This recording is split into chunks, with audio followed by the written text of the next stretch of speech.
After you've painted your cupcake wrapper, wash off your brush really well. So I have a lot of blue in my bristles.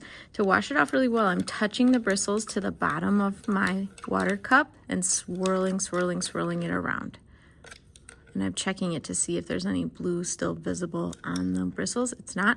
Okay, then I can dry my brush on the paper towel. It's really essential that you dry it. We don't want to water down these paints for the next artist that use it. Okay, I'm going to do chocolate frosting. So I'm going to use this brown right here. I am just going to paint over the sprinkles, not the cherry, but the sprinkles. It's too tricky to paint around them. So we're going to paint over them, no problem. And then give it a little bit of time to dry, and then we'll go back and paint over them. So go ahead, take your time, get all the frosting. Go nice and slow up against things like the cherry that you're not trying to get brown. Okay.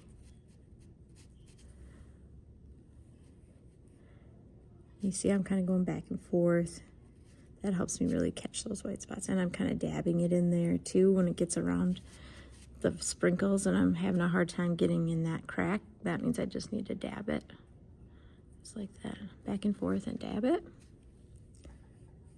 Make sure you get the tip of that frosting too. Get all those details. Take your time. Really do your best.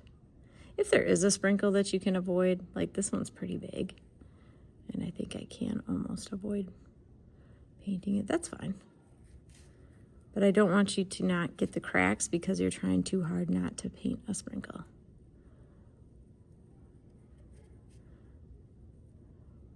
Get in all those little areas. Those little tiny cracks you can also call a crevice.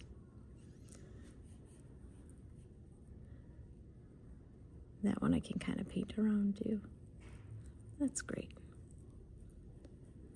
This is going to look good enough to eat when I'm done.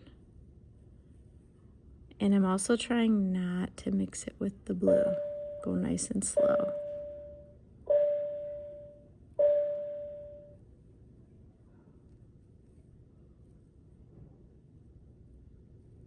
If a little bit mixes, well, that's just going to happen. But if you go nice and slow, should be able to avoid most of it. We don't want to mix the colors for the next artist that comes to use this paint.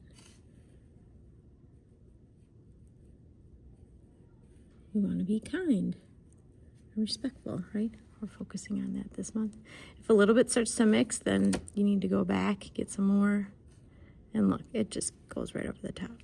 No big deal. Remember, beautiful oops, something doesn't go as planned. And you might even want to ask your neighbor at your table, hey, did you see anything that I missed? Before you move on. Okay? When you're all done with your frosting, then you can put your brush back in the water.